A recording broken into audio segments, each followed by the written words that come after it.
This is the part where I tell you about AOA.com and their incredible Destiny 2 silver prices, but I wanted to make a joke, but instead you got this. Yes? Do you need something? Yeah. Hi, what's up?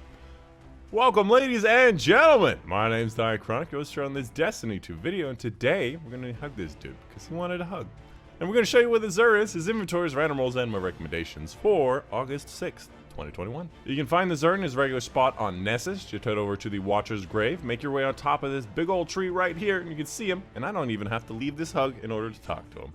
This is a high overview of everything he has available, and let me just say, trash, trash, trash, okay, but bad stats. But it's the Xur, we're having fun today. First up, for the weapon, we have the Skyburner's Oath, one of those weapons that has truly been forgotten. Now, they have had an update on it since it first originally came out, so it has like this auto-tracking rounds, and it has extended mags, which is kind of fun, but also it has barrier rounds, and we already have barrier rounds and so many other things, so I just don't see a purpose for this weapon anymore. They need to rechange this weapon to make it more unique. Maybe it should have more of like a Cerberus thing to it, where it shoots multiple shots that all aim assist. That might be kind of cool. And I forgot what the Catalyst does. It's probably not that special. For the Hunter exotic today, we have the Ophidius Spathe. In this exotic, you get an additional charge for just your solar class, which is why I don't like this exotic, because there are so many exotics that give you an additional charge for every class, and this is just for solar. And not only that, solar is not the best one to get melees on. I personally would prefer it on void. When it comes to the total stats, the distribution is pretty good. Mobility, recovery, strength, but the total stats of 60 is a little bit below average. You think I'm still hugging that dude? Okay. That guy really needed a hug.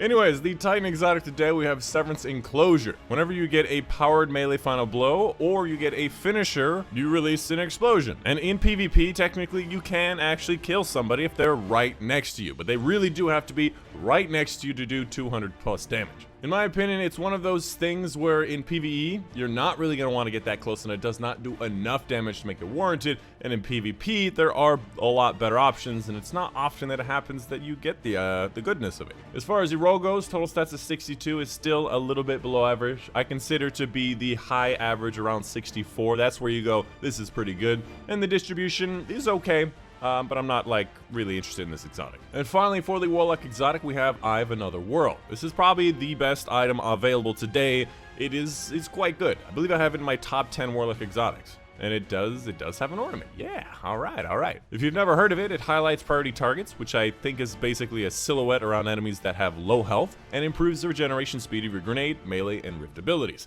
Now, from my experience, the increase of regeneration speed for these three different abilities is like if you were to have plus 30 in strength, discipline, and recovery. Now, it does not give you the extra benefit of recovery, but it does give you the regeneration speed as if you had plus 30 in all three of those abilities. Which, obviously, if you have maxed out abilities, or if you have less than 20 to tier 10, then this is not going to give you that big of a benefit, which is why originally I didn't think it was that great. Now, especially with stasis in Grandmaster Nightfall, with those stasis turrets, or just stasis in Crucible, this thing is very, very helpful because it does increase your stats quite a bit. As far as the roll goes, it doesn't really have that great of stats. Mobility is not a big deal of having high when it comes to using stasis, but you could definitely do better. Outside of that, make sure you're picking up your exotic cipher quest. Doing strikes, Crucible, Gambit, and higher level stuff of this will give you an exotic cipher that you can either use on an exotic engram or on the exotic archive. And I highly recommend you get all these special stuff from the exotic archive, because a lot of them are very, very good.